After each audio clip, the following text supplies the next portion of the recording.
Hey guys, Brian delivers you the goods here. I'm returning to you on my YouTube channel for I tried doing this on TikTok, this review, and I didn't really get much reviews and all that, so I was like, fuck TikTok, honestly. So pretty much I'm returning to you for an album review for Crown the Empire Dogma.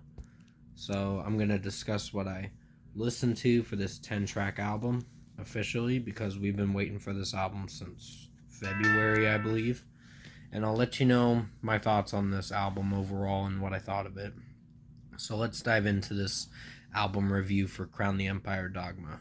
Now it starts with the first single, well, not the first single, it's the fourth single for this album, Dogma. And pretty much I think I'm getting used to this song as of lately because it's grown on me throughout time. It's just taken a little bit of time to grow on me. Um, Andy's vocals is pretty amazing. The experimentation is pretty genius, meaning it's something different, and I like something different with certain songs, but they did play with a lot of experimentation with this track, with a lot of weird symphonic sounds and all that. So pretty much Dogma is getting a 5 out of 5 as of now. I really like this song now. Black Sheep is a really good track. Really enjoyed it from start to finish.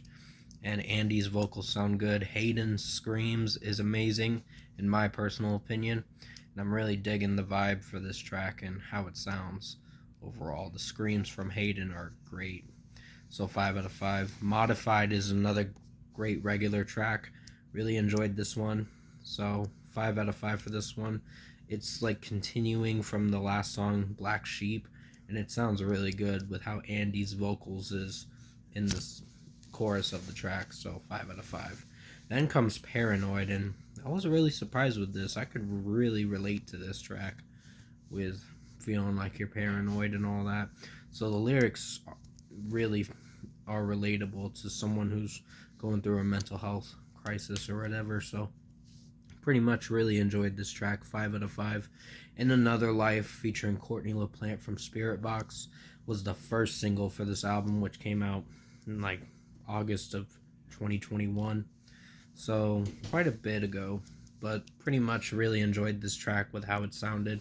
So 5 out of 5. Even Hayden and Courtney screams together, and Andy's screams, which I was surprised he started screaming through the majority of the track too. In the bridge part, it sounded really good. 5 out of 5 for this song. Then comes Superstar featuring Remington Leaf from Palais Royale. Pretty much, this was an okay track. I wasn't feeling for this song too much. It was just one of the weak ones. Pretty much the only weak song from this album, which is going to bring the rating down for this album a bit. So 5 out of, or 3 out of 5 I meant to say for this track. Sorry, I'm getting my ratings mixed around with this one. Dancing with the Dead was the second single for this album that came out close to Halloween of 2021. Um, Pretty much really dig this song. I like Hayden's screams through most of it, and Andy does some screams in this track, and I'm really digging it with how it's sounding, so 5 out of 5. Then comes Immortalize, the third single that came out last year in December, and it is a fantastic song with how Andy is singing the track, and it sounds really good. I like the overall vibe to it. Hayden does some screams from time to time in it, but it sounds really good with how the mixing and the drum work and guitar work sounds in this track, so 5 out of 5. Someone Else is the second to last song before you get to the final track of the album. This one was one of my favorites. I really like how Andy is singing the song when the chorus comes in. Do you feel it? Do you feel like someone else? Or something like that is what the lyrics are reciting. So pretty much really like how Andy's singing this song, and it's a really amazing song. 5 out of 5. Then comes Labyrinth, the final track to close this album, which this is only like a 34-minute album, to be honest. It's a little bit shorter than Sudden Sky. Sorry, I'm stuttering with what I'm saying. Please forgive that. Labyrinth has like this kind of relatable, not relatable, it just had is kind of ripping off with the chorus with the Savior song from 30 Seconds to Mars is what I got from this kind of song. And it's not a terrible track, it's a really good one. It's just kind of copycatting what 30 Seconds to Mars and Jared Leto was singing with the "Don't Save Me Because I Don't Care" lyric. I personally think it's kind of copying it with "It's haunting me now," with how it sounds.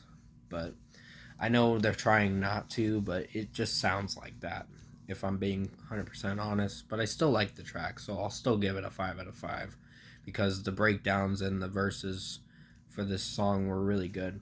So, overall, in my opinion, I think Crown the Empire Dogma, they did release half the album, but it was a good album.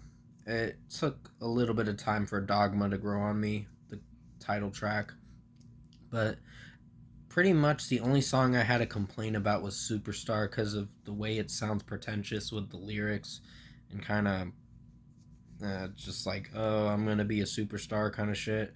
The lyrics were kind of ridiculous in the song, in my opinion, and I wasn't feeling for the lyrics. That's what ruined the song, and how the song was sounding overall kind of ruined it a bit. But other than that, the other tracks were outstanding. So if I were to give Dogma by Crown the Empire score for their new album, I'm going to give it an 8 out of 10. It's a good album in its own way. It just Superstar featuring Remington Leith, which he is a good singer after all, from Palais Royale. It's just it didn't connect, that song with the featured artist in it. I was not feeling for that song or vibing to it. So 8 out of 10 for Crown the Empire Dogma album. Thanks you guys for watching.